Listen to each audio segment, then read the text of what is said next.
Nancy Kalembe came to the political scene in 2021 elections when she vied to dislodge the current regime that assumed power in 1986 after an armed struggle. Kalembe, daughter of George Patrick Bagea, a former supporter of NRM, believes that the recent brutality unleashed by the security operatives against National Unity Platform supporters and journalists are against the principles that the current regime stood for. The brutality is an escalation.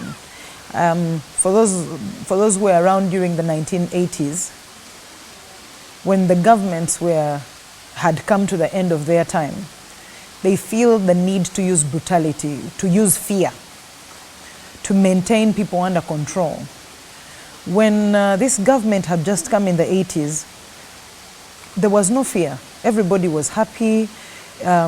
It would be very easy the president would even walk on the streets and meet people and shake people's hands because everybody wanted to have a piece of him. They wanted to touch him. They wanted to hear from him. They wanted to talk to him. Almost 40 years later, what changed? Ever since the country adopted the multi-party system, President Museveni, as a flag bearer of NRM, in all past general elections, has emerged victorious. That there are still many challenges that the citizenry continues to struggle with in the face of a political sphere that has been daunted by commercialized politics. I'm not a prophet of doom, but I said this several times during my campaigns. And I said, if you vote this government back into power again, for those who did, I hope they are very happy where they are. Because if they are not, and they are sad, they should know that they are to blame. The bloodshed that we are seeing now is on your hands. Anyone who voted this government in this time, the hiking of taxes is on your head. Do you feel this is a level ground where you can continue to thrive? If your calling is in leadership, there is no turning away from it saying, you know, it's not safe, so I should go away. Nancy, you have been so silent ever since the 2021 elections. What has kept you so busy that... Dabasoga we say, with everything that has been happening in our country, I am not your typical politician who just wants to be seen all the time or who just wants to talk because there's an opportunity to talk. I prefer to have impact. I like to engage in discussions when it's actually going to make a difference.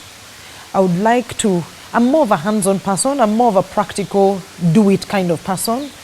Talk is cheap. Analysts say that this regime that is in power likes using sometimes intimidation and money. Has anybody approached you to come on their side? They told me because my father was one of the founding members of NRM, therefore I should also be part of NRM. And my reason was short and simple.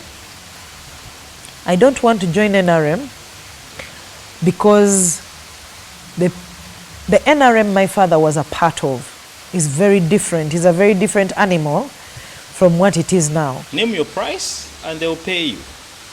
I don't know if there is an amount of money that can cause me to cross over into a boat that has holes and we are going to the high seas. According to Kalembe, Ugandans have had many chances to change the state of affairs. I told Ugandans during my campaigns that this government is not sure whether this is their last term or not. So they are going to be brutal. They're going to hike taxes. They're going to behave badly.